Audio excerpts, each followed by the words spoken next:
Do do do. Do do do do.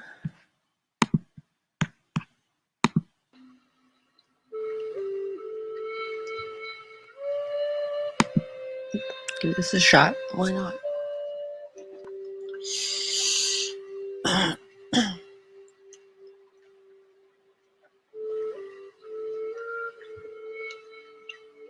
I might need more coffee. I need more coffee.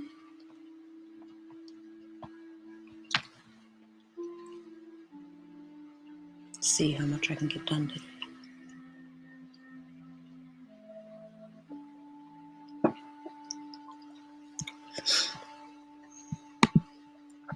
Good morning. Good morning, good morning.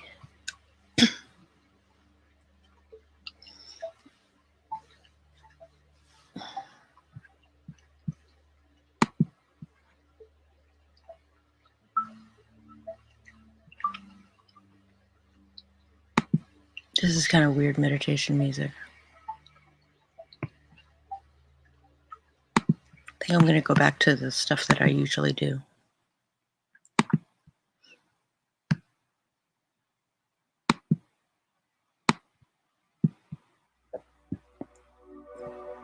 Here we go.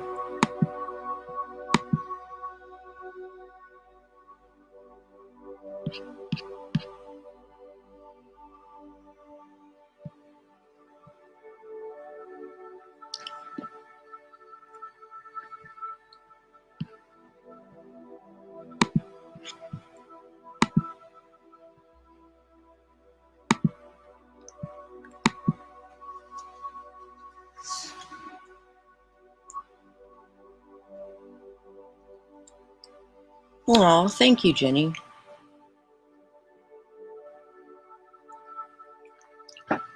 That's the aim. I just need something really chill, really relaxed, no snare drums, no just ambient type stuff. And I noticed that meditation music usually lacks the snare.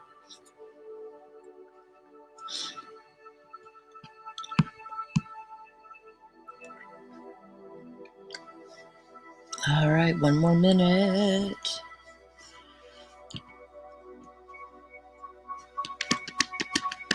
And then we'll do the grounding ritual.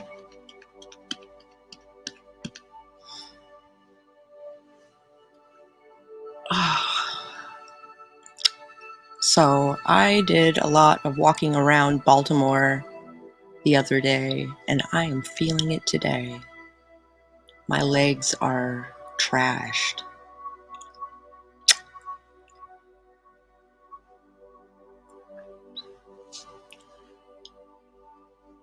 I'm just like in general, like feeling like garbage. And I promised that I would go to the post office today, which is not great. Okay. Good morning. Joyous time zones, my Sakonauts. I'm Sako Tumi, also known as the Witch of Tylwyth Teg, and today we are talking about launching a Servitor and the meditations therein in Condensed Chaos by Phil Hine.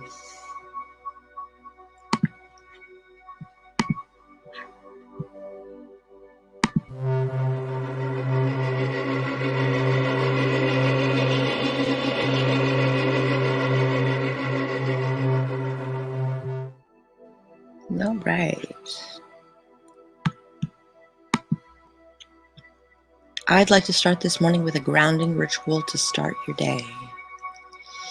This starts near your domain, so if you've not created a domain, you might want to sign up for my newsletter, which is linked below. Sit with your hands in your lap and close your eyes.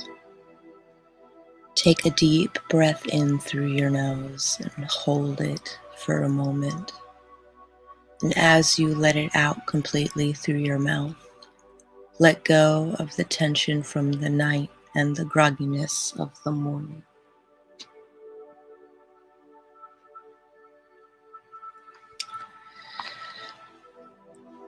Take another deep breath in.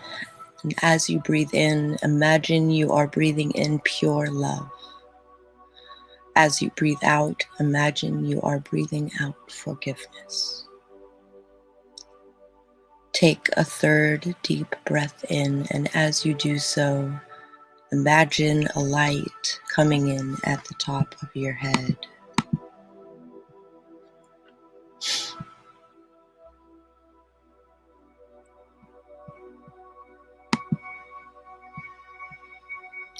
It enters at the top of your head, spreads down over your face, neck, and shoulders.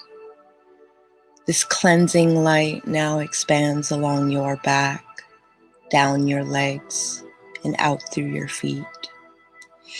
It is as if cleansing light is a constant flow of soothing energy entering from your head and passing out through the arches of your feet. You are just outside the door of your domain.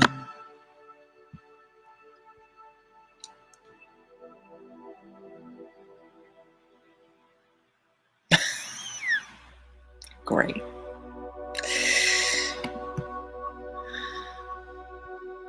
You are just outside the door of your domain. The air is crisp and cool. The evergreens sway slightly in the breeze, and the ground has a large patch of moss at your feet. Step barefoot onto the moss. Feel how soft it is. Feel the solid ground underneath. That light coming into your head can now be translated into energy that you can send out your feet. Convert the light into roots and send the roots out the bottoms of your feet and deep into the earth, as deep as you can. The soil is fresh, easy to toil, easy to carve a path down. Feel how anchored you are, how close to the earth. Reach as far down as you can. The earth hugs your roots comfortably, no matter how sharp or curly, no matter how many times they split off. Slowly pull the roots back up the way they came. Your roots slither through the dark, the soil filling in its wake. Pull the roots back into your feet, convert it back to the light, and let the light filter through you and out the top of your head. Take one more deep breath in and begin to wiggle your fingers and toes. When you are ready, open your eyes.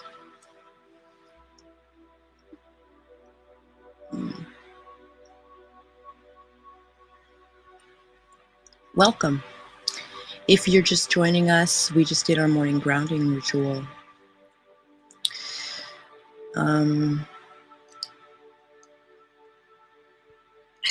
I would promote some sort of thing in this spot. Normally my Patreon, but my Patreon is defunct right now.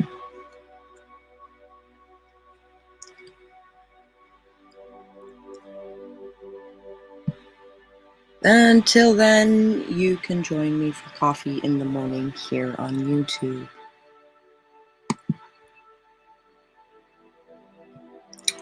Hi, Christina. I'm so glad to see you.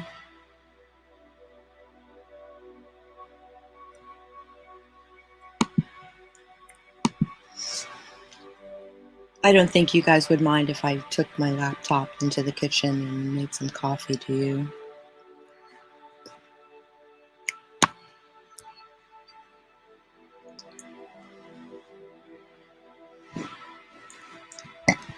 It It'll be fine. And you can get another view of my blanket fort. Ugh. Oh, my poor legs. Honestly, I don't know where my marriage certificate is either.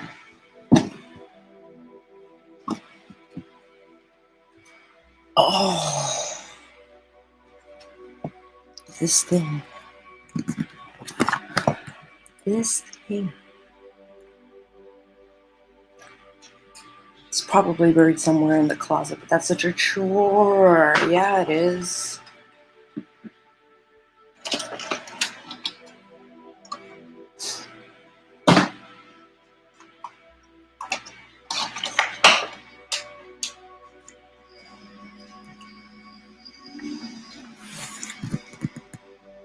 Oh. We'll pull a card when I get back into the blanket fort.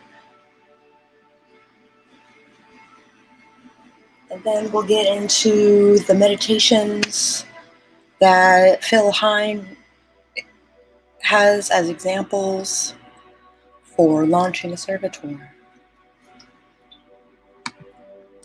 But it's tornado season, hurricane season, and rapidly approaching, and I gotta make sure all of our important documents are in the bug out box.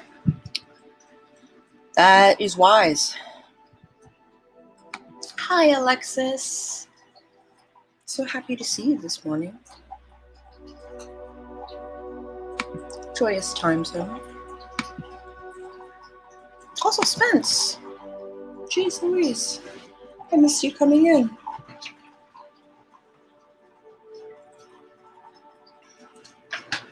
I missed you coming in.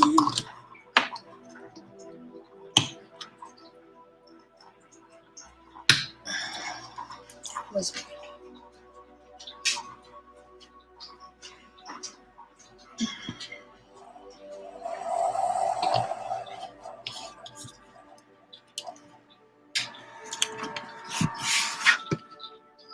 Today's going to be a doozy. Can't stay. I'm in town on the way to the store. Went in for a lighter. Spent 30 pounds. Holy cow.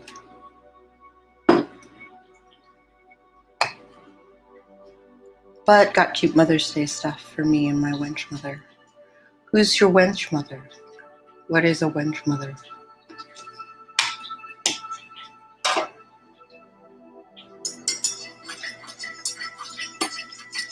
Like our little club. Our little community is small but powerful.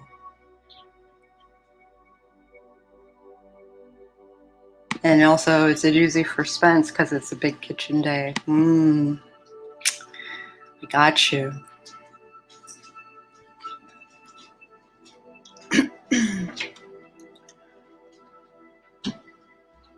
My mother who I can't stand. Oh, I see. Your mother who is a wench. Got it.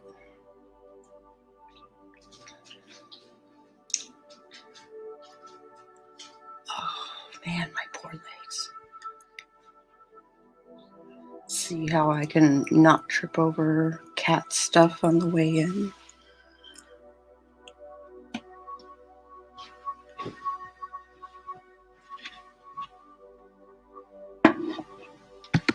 Gosh. And it's for my daughter so she can give it to her grandma. Oh, how nice.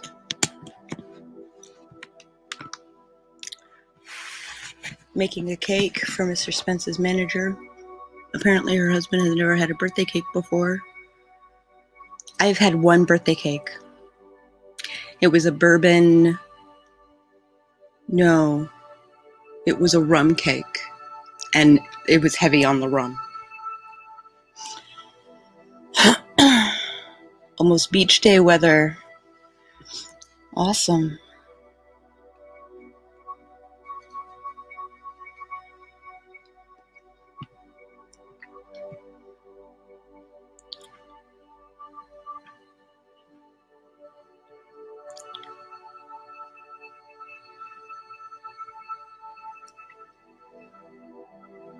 Oh, Gonna start brainstorming and outlining that serial killer book this weekend. Awesome. That's exciting. And this weekend is a really great, time to do that because the write-a-thon starts on Saturday.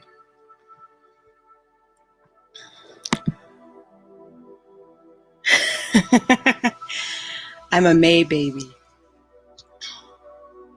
Ugh, my coffee's gonna be too hot. I taught Bailey how to blow out candles, and now I can't have a candle without her parkouring up to wherever it is to blow it out. Whoops.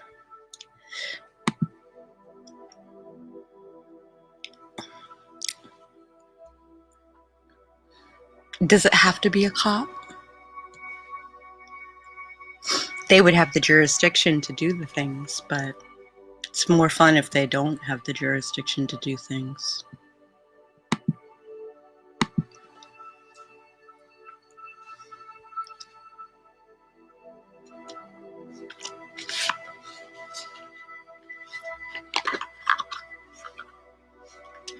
Right.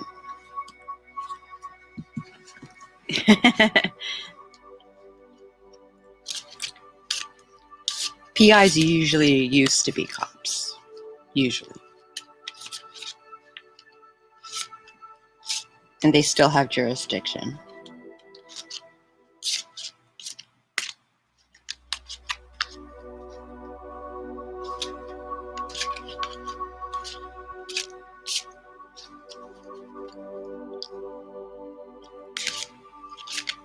Killer is the main character, female, and it's going to be written like she's journaling the whole journey. That's awesome.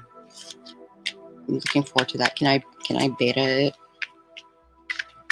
Or arc it?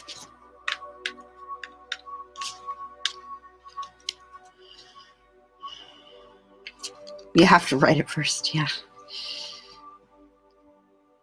Hi, Raven. Bad case of thud. That's okay. It's gonna be a thud kind of day. We're gonna be doing some meditations. Or at least listening to some meditations.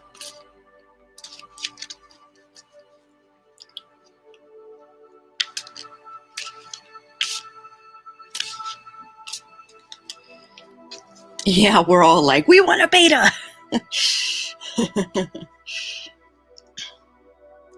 All right. 9 of Cups.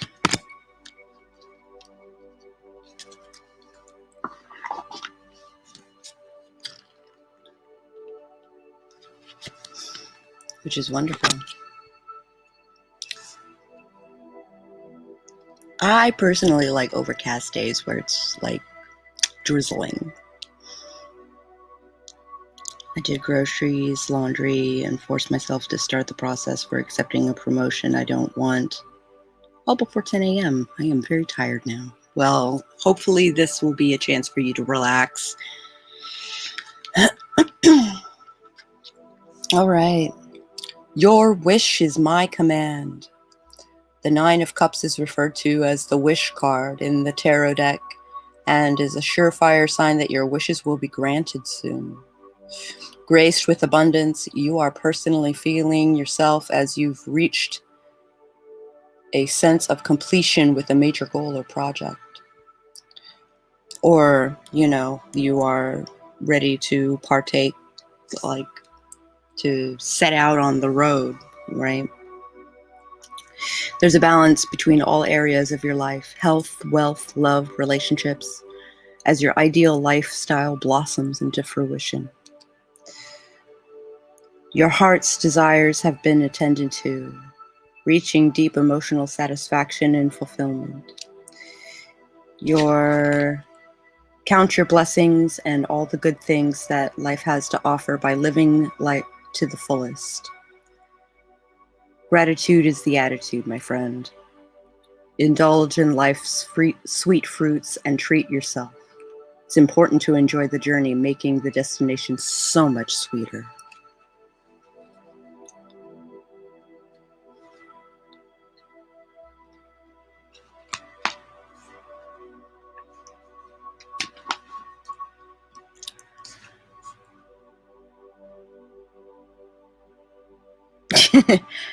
Yeah, Ireland was perfect. I fucking loved Ireland. Rained every day for like little time things at a time. It's wonderful.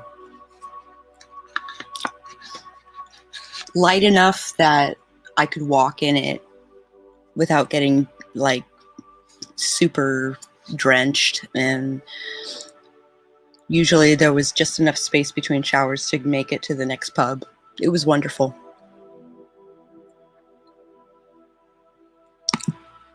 Hey Bonnie! Your day started rough, but it's getting better.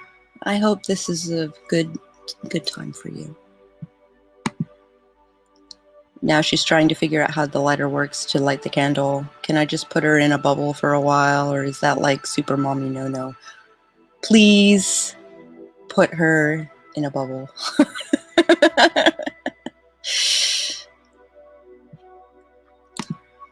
If you don't want it, why take it?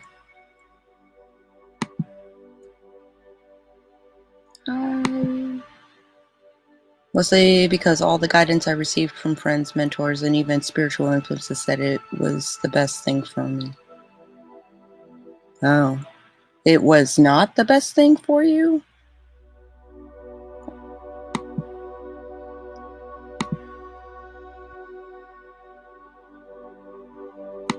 Sometimes we have to do things we really don't want to progress on our path. Oh.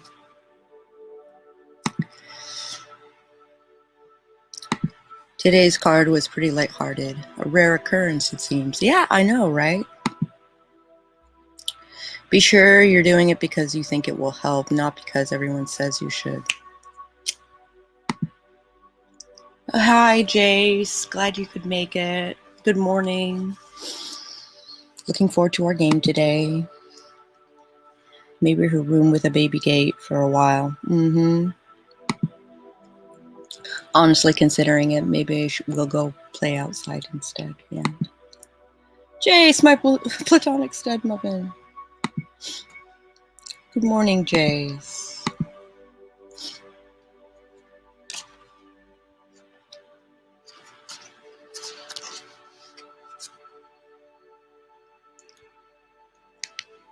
Vanishing Ritual. Okay, maybe this is cool enough to drink. Oh, quite no.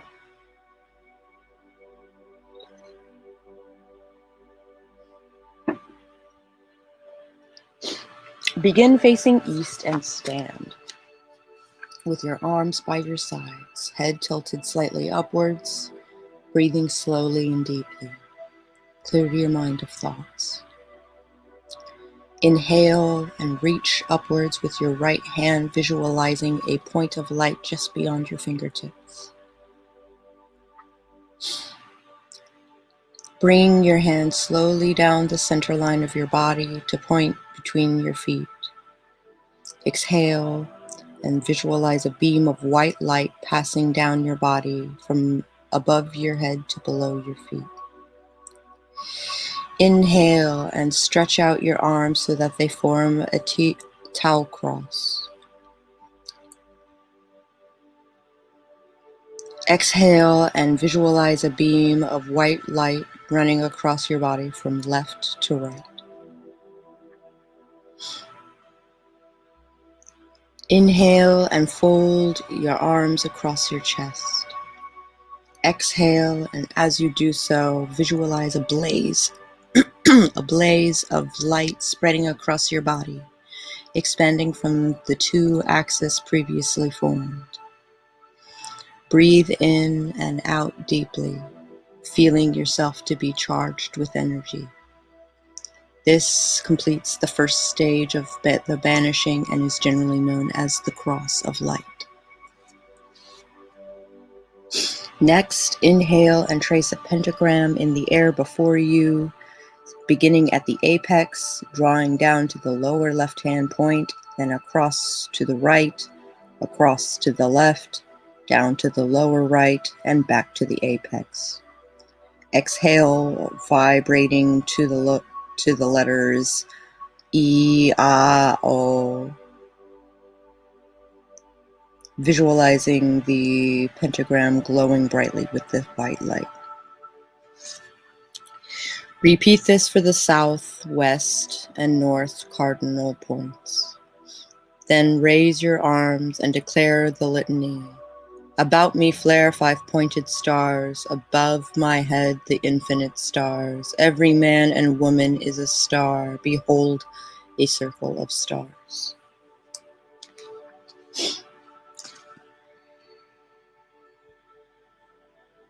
Oh.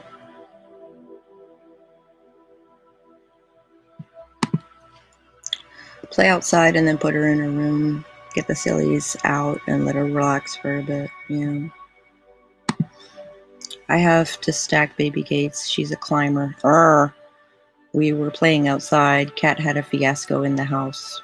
I'm gone for 20 minutes max, and I come out to almost to her at the top of our 6-foot chain link fence. Oh my god. Best character just came by. He was an older guy, 40s to 50s, in a yellow raincoat, long hair, long beard, headphones, hiking backpack, and a skateboard. Hi, Debbie. Glad you could make it. Again, I'm honored that you come. She sounds awesome, Christina. I'm like, year 2. I imagine terrible 2s to be a phase of never-ending tantrums, not certain doom at every turn. I swear this girl wakes up every day and chooses danger like it's her middle name. She really is awesome. I'm constantly impressed by her abilities and ability to learn it quickly. It gives me palpitations at times, but I always end up impressed. Hi, Debbie. Statement of intent.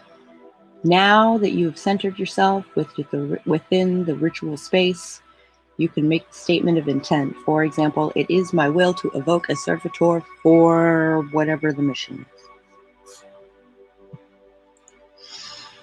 Lightning flash exercise to charge the sigil, of course. Sounds like me. This exercise is used for energizing oneself. It combines breathing, visualization, body awareness, and the buildup and subsequent discharge of tension. It is loosely based on the middle pillar exercise used in Western Kabbalah. Sounds like my daughter Sarah. She was rolling around in her crib at 3 days old. Oh.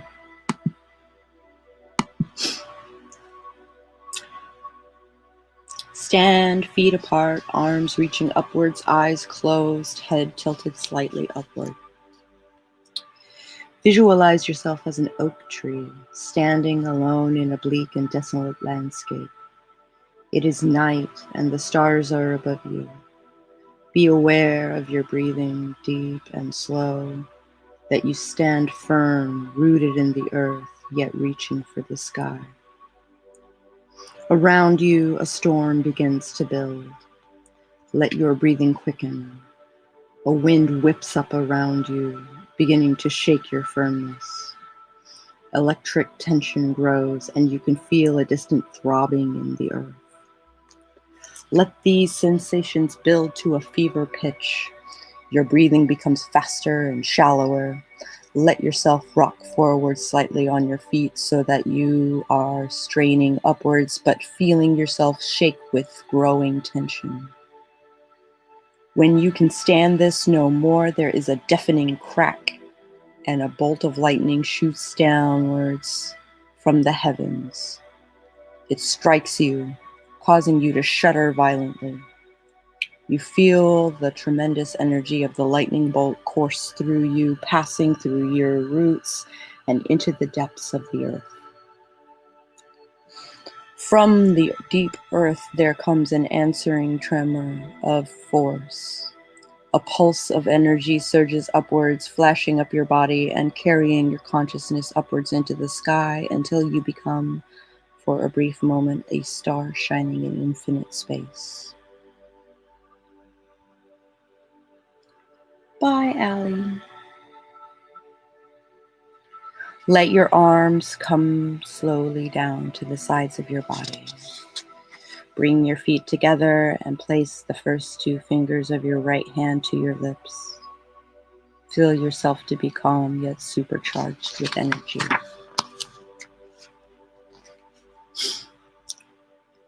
Airburst Servitor launching. This is a simple exercise which can be used for launching servitors and enchantments. It can easily be adapted for group use and is based on the idea of raising the power cone in modern Wicca. Begin seated in a comfortable posture. The dragon asana is ideal. Breathe slowly and easily. Feel your body to be charged with energy, and let this energy coalesce into a sphere of white light in the region of your solar plexus as you breathe in and out.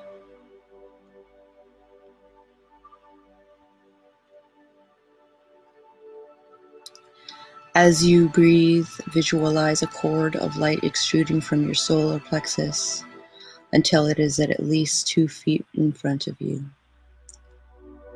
And now the cord begins to grow upwards, forming a column of pulsing power, rising toward the ceiling, assuming you are doing this indoors.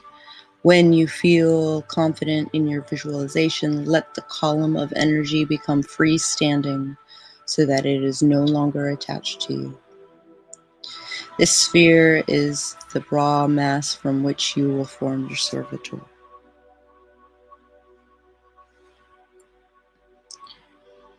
Now focus your awareness at the top of your column.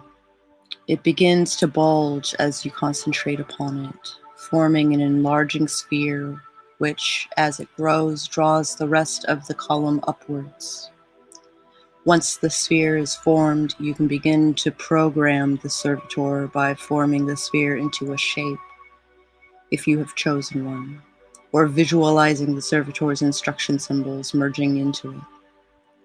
If you are using a name for the servitor, this can be chanted as a mantra, with each utterance feeding power into the servitor. It can also be visualized as flashing with any chosen color sequence. When visualizing the servitor forming, it can be useful sometimes to visualize the core, symbols, and sigil, which make up the servitor's instruction code as a strand of DNA, which develops into cells, musculature, or a nervous system. Alternatively, you could visualize the servitor's form building up from the chains of sigils in appropriate colors. As you do this, let your breathing become faster and more intense. Feel that you are moving towards some kind of climax. Begin a mental or vocal countdown from 10 to 1. With each number, the feeling of tension intensifies. The servitor begins to pulse as though it has a heartbeat. Your visualizations, chanting, etc. becomes more frenzied. As you reach 1, take a deep breath and shout, "Blast off!" Visualize the servitor shooting forth into space at high speed and let yourself collapse. Let yourself relax for a moment. If you feel it necessary, repeat the Vanishing Ritual which you used at the beginning of the rite. General Purpose Servitors.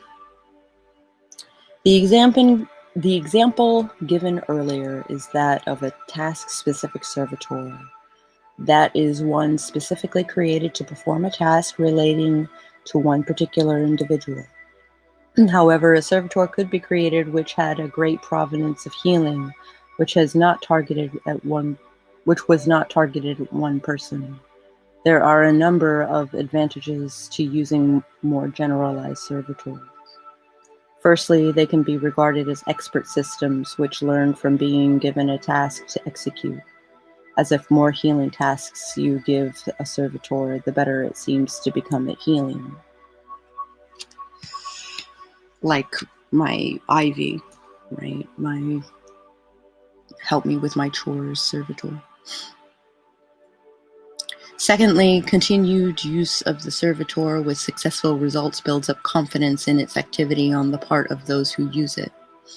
With a more generalized servitor, anyone who knows its activation sequence, such as a mantra, sigil, or visualization sequence, can employ it to work at a given task.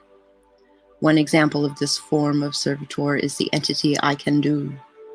I Can Do it was created at an open group workshop in servitor creation. The name of the servitor was also its mantra for summoning it, and its general brief was to assist those who used it for overcoming any obstacles that crossed them. I Can Do was created by a group of 12 people, and all of them used the servitor throughout the day to assist them with problems of one sort or another. In the design sequence, the servitor was given the ability to divide itself holographically, so that each segment contained the powers and abilities of the original entity. On still further level of generalization, you can create servitors who have no specific function or provenance, saving that they serve to increase the success of one's own magics. That's pretty general. Such servitors can be used in both major and minor acts of magic, and are particularly useful in acts of enchantment, divination, or illumination. An example of such a servitor is Gohu, which was given the appearance of a black, slightly concave mirror. Activated by visualization and mantra, Gohu was used as the receptacle into which projected sigilized desires and other enchantments. That was a weird sentence. By changing the angle of the orientation to its surface, it could be visualized as though it were a bowl, out of which ideas and images floated, and I often mentally activated it prior to using divinatory systems. Servitor dependency. It is generally held that each usage of a servitor serves to feed it, and that each result which is rated as a success serves to enhance its power. It is also a good idea to get it into the habit of attributing any occurrences within the spheres of activity of that servitor to its work. This can lead to problems, though. In 1992, I created a servitor called Eureka. Its given sphere of activity was that of illumination, inspiration, new ideas, the boosting of creativity, and the brainstorming in general. Initially, the servitor exceeded all my expectations of its performance. I used it to stimulate new ideas for writing, lecturing, and facilitating seminars and workshops. With a colleague,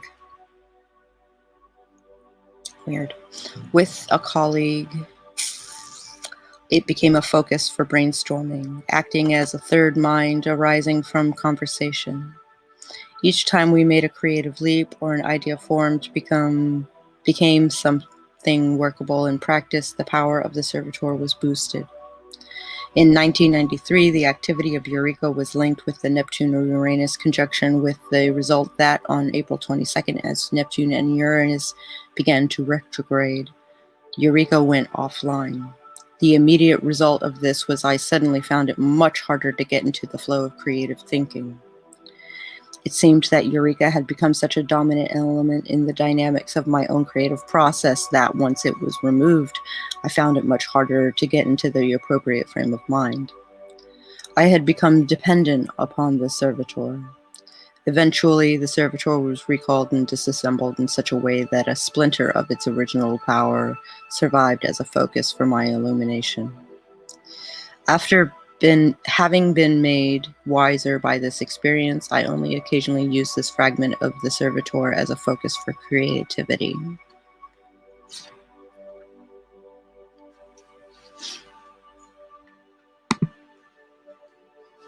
Most witchcraft, this witchcraft most specifically, is very intention focused.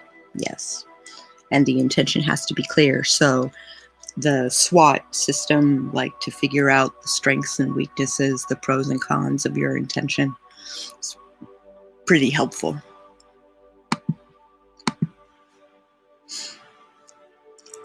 Viral servitors.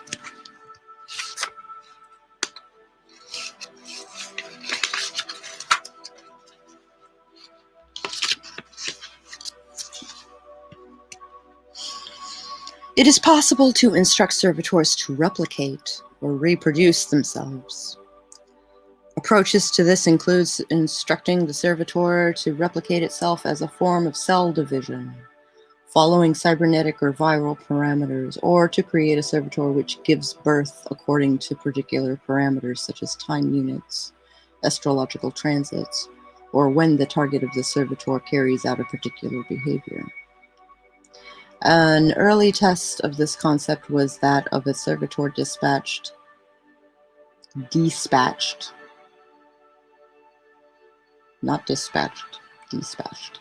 to assist in the recovery of property withheld from its owner.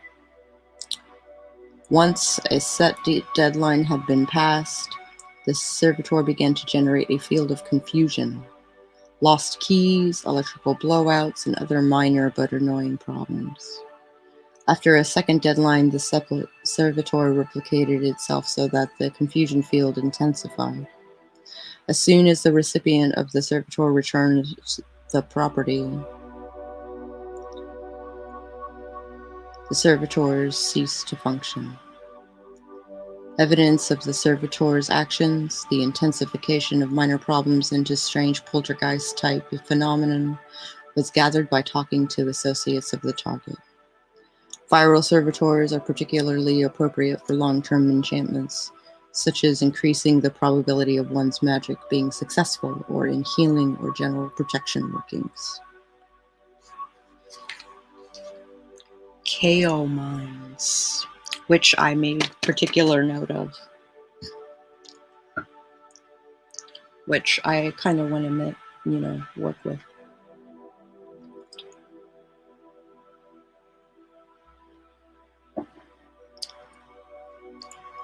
Might do that on the new moon. When is the new moon?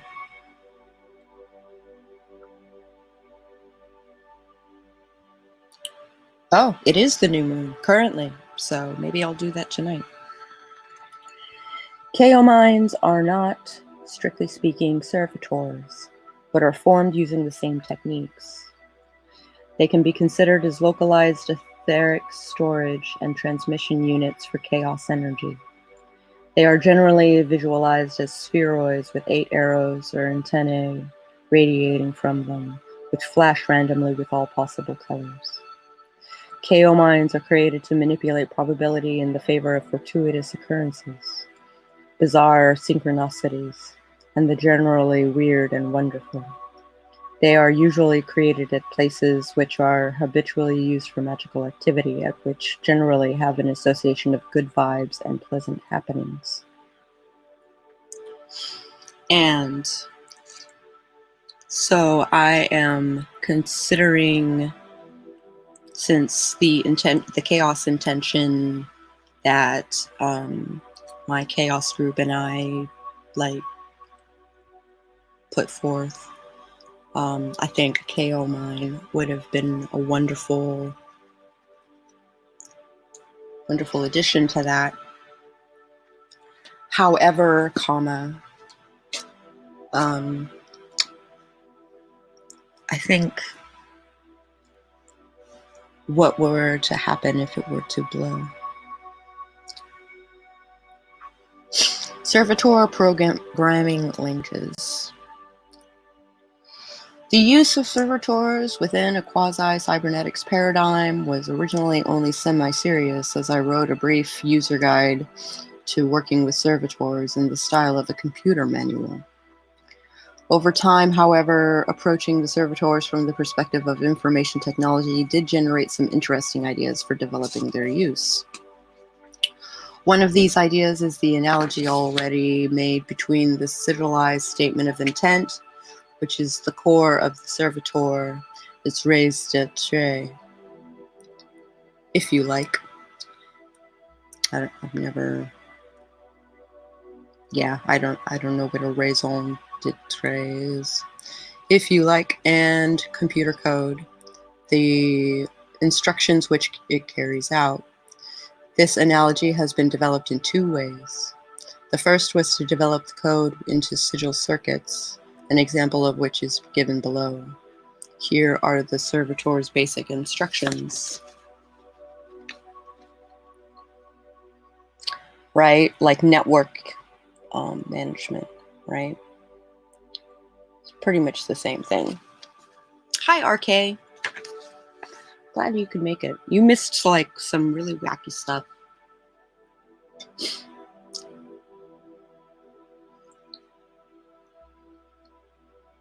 Also, great show this morning. I considered playing it over on my starting soon thing, which means this is over. Dr. Seuss is not canceled, it's just time to retire something.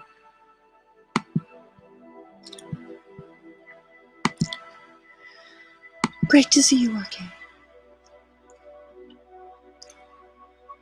One has been enhanced using the rune Othel, the Kamea of Mars, and the rune Tyr. The infinity symbol keeps the sequence looping.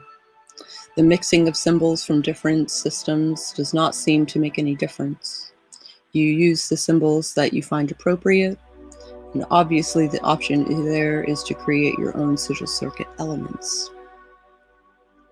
Which is an interesting thought. Instead of making like sigil,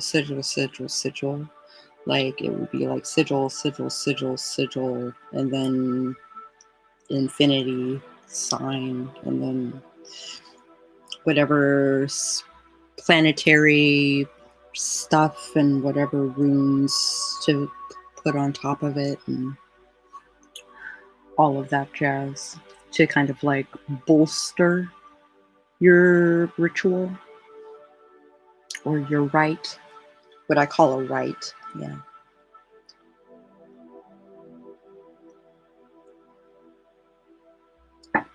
Which is another thing that I might play with. Especially now that I'm doing it in my tablet in Procreate, which has been super effective.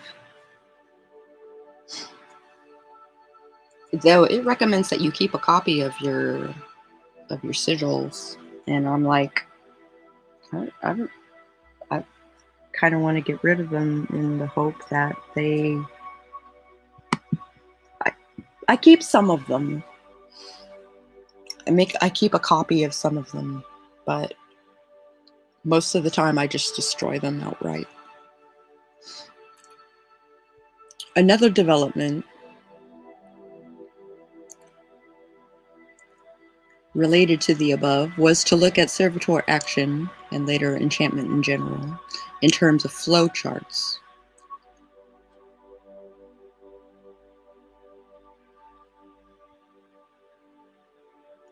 Computer program flowcharts contain options such as if then, if x equals 1 and y equals print screen. If y doesn't equal 1, then no action is taken.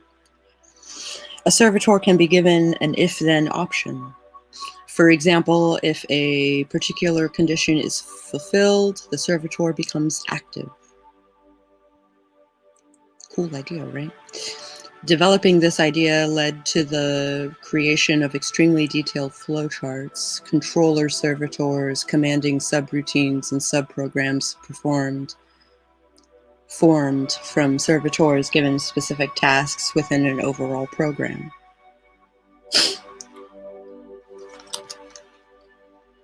And that flowchart, right? Activation to first condition, is it fulfilled? Yes, then it ends. If it is not fulfilled, then there is a second condition. Is it fulfilled? Yes, then it ends. If no, then viral replication. which is an interesting thought. This sample flow chart shows the operation of the viral servitor discussed above.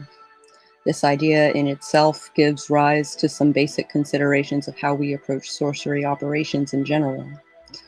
The general approach to results magic is to locate one point in an unfolding situation and nudge it, gently or not, until a result which is more or less in accordance with your stated desire manifests. Some operations may be fairly specific in their scope, while others may be of a long-term nature, but generally speaking, it is of a one-shot nature. Once you start to look at situations from the perspective of a program or flowchart, you have the possibility of taking into account a diverse number of elements which have a bearing on that situation. Functional spirits. Another approach to evocation is working with spirits which have the provenance over a particular situation or experience. Entities such as these are detailed in grimoires such as the Lesser Key of Solomon the King, which are handbooks of spirits, giving details of spirits' typical forms, names, sigils, and how to conjure them. The spirits in books such as the Lesser Key have bizarre names, even more bizarre appearances, yet their powers are directly functional and useful. For example, Realm appears as a blackbird and can create love, reconcile enemies, or destroy cities and reputations. The standard approach to summoning these spirits is to use the time-honored magical ritual, wherein the entities are called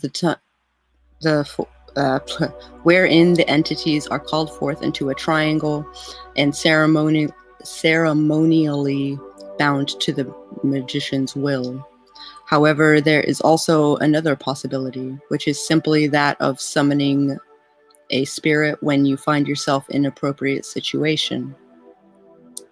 The following example illustrates this process.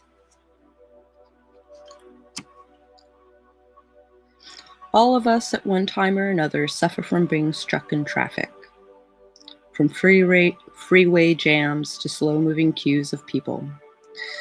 Wouldn't it be nice to be able to whistle up the assistance of a spirit which enabled you to start moving? A big hand, please, folks, for the spirit Go Flow Wolfog. The spirit who eases traffic blockages so that you can continue your journey. Go Flow Wolfog typically appears in the form of a shades-wearing cat riding a skateboard. He brings with him a wind and a noise which sounds like meow. He is of a cool, stylish disposition. Go Flow Wolfog can be summoned when you are in a situation which falls under his governance, such as being stuck in a very crowded train during a heat wave, which in accordance with the snafu principle has stopped and shows no sign of moving again. In such a situation, listen for the meow and watch out for the Go Flow Wolfog as he zips past you on his skateboard, leaving the ghost sensation of a breeze. If nothing else, this act of summoning may take your mind off the sources of stress, such as the desire to murder the guy with the boombox standing next to you as you slowly melt in the heat of the carriage. As the spirit slides past you, attract his attention by transforming yourself, if only inwardly, into a dude who is almost as cool and stylish as Go Wolfog himself, and visualize yourself for a moment standing with him on the skateboard as it flashes through the blockage. Then let go of the vision and relax, allowing the spirit to get on with his job. If you should summon Go Wolfog to get the traffic around you moving, and he performs his task, even if you only move a few yards, then you are beholden to offer him something in return. It's only good manners. While there are many forms of appeasement to spirits, the two most pleasing to Go Wolfog are firstly to allow someone else space to move. This could take the form of stepping back to let someone who is in a hurry walk past you, or allowing another car driver to move into your lane by leaving him his space. Secondly, be kind to the next cat you see. Where does Go-Wolfog come from? He was identified and assembled during a magical seminar in London on an evening when Britain was experiencing a heat wave, and everyone who attended the seminar had experienced traffic problems in getting there. The design sequence was as follows. 1. Cool kitty. Traffic is the general situation. Function related to situation, easing traffic stoppages. Naming the spirit. Several suggestions were made for the appropriate name, and Go Flow was chosen. This name was made more suitably barbaric by mirroring it. Thus, Go Flow Wolfog.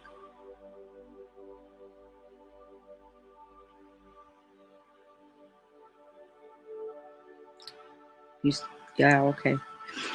Shape of the spirit. A number of possible shapes were suggested, such as a wheel or a set of traffic signals, but the image of a cat riding a skateboard was both memorable and similar to the bizarre, incongruous shapes accorded to spirits in the grimoires. Disposition or character of spirit. It was decided that Go Wolfog would be nothing but cool, stylish, and relaxed, speedy, and graceful. It was felt that he would respond kindly to anyone who attempted to take on these qualities in a situation as frustrating as being stuck in a traffic jam. The sound associated with the movement of the spirit can also act as a mantra to help him call him to you. His sigil, a circle containing 2 opposite running arrows, can be used as a talisman placed on cars, cycles, or other modes of transportation to draw the favor of Go Wolfog, or as a focus for your evocation. Using this process, you could easily create your own grimoires of helpful spirits. Oh, we got a picture of Go Wolfog. It's hilarious.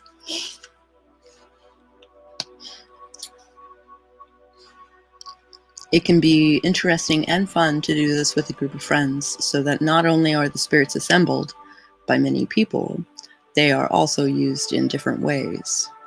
The more successful usages of the spirit that are reported, the more confidence in the spirit will be raised. Given time and wide usage, it may even happen that the image of your spirit enters the general cultural meme pool. If you ever see a report in National Enquirer or Fortean Times about the sightings of cat riding skateboards, remember Go Full of Wolfog. So I dare say that Long Cat and Grumpy Cat and Keyboard Cat are all have, because most of those cats have passed away, right? So they have gone into memedom, and they could be servitors. They could be spirits that you could summon to do certain things.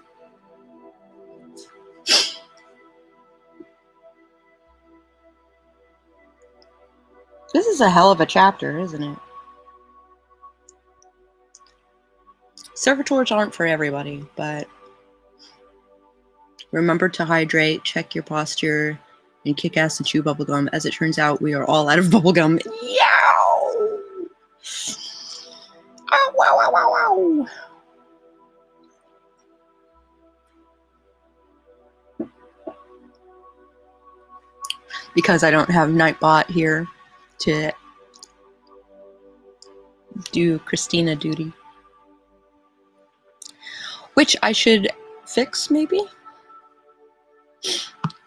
But it's funny that you would do it at just about the time that Nightbot would do it. Super funny. So, what's going on tomorrow? Ego magic. I think I'm in demons.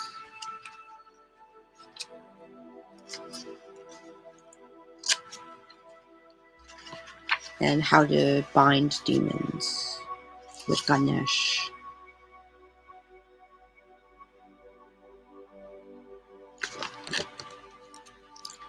Christina Bott is on the case. Cool beans. So, we will talk about... Should I read this last bit? Got like 4 minutes left.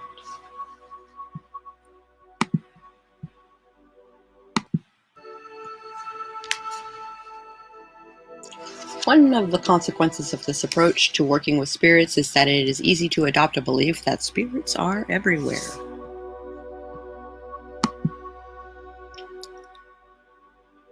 There is a common tendency for magicians to fall into the trap of thinking that the various spirits, gods, demons, allies, fairies, can only be contacted in strictly magical situations and not at other times, and that they are there solely for our convenience and have no existence other than in our own heads. So, what other forms and circumstances might have spirits associated with them? Again, I have begun to view some behaviors, attitudes, and beliefs as spirits, in the sense of memes, ideas that take on independent existence of those who carry them, and in some senses behave like viruses, propagating themselves through human hosts. I have, for example, considered addiction to be a spirit, and have in 1 or 2 cases barred the spirit of heroin addiction from certain houses. Another development of the approach has been to look at tarot cards as a structure for divining spirits. I've often noted how 2 people can own the same deck of tarot cards, yet each pack is subtly different from the other. When you get a new pack, it has a virgin feel and tends to be broken in, and needs to be broken in. I've begun to look at well-used tarot packs as a collection of spirits that arise from the user interacting with the cards. If you can adopt the belief that a tarot card has a spirit attached, then by extrapolation, it follows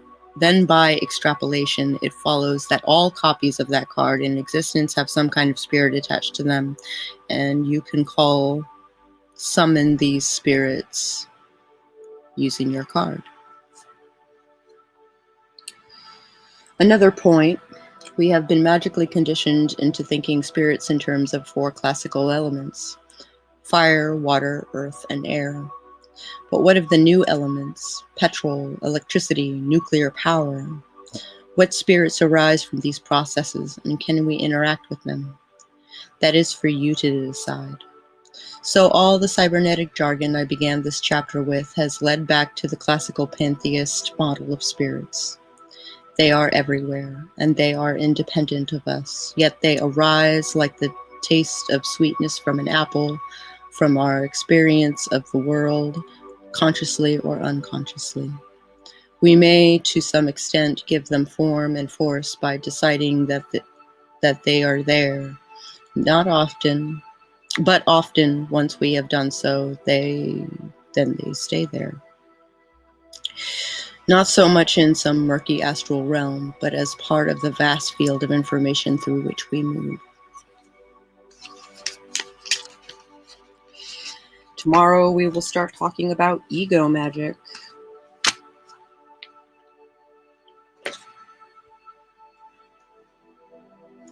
So what do you guys think about making little homunculi to get shit done in your house? You know? I don't know about the blast off thing. That's a little out of my paradigm, but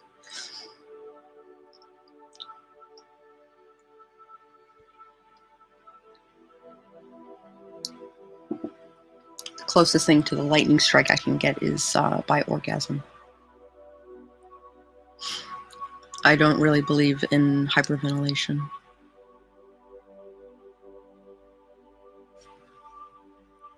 If you liked this video at any point, please hit the like button. If you would like to hang out for ego magic tomorrow, please hit subscribe or ring that bell so that it actually notifies you when I go live. And I will catch you guys on the flip side.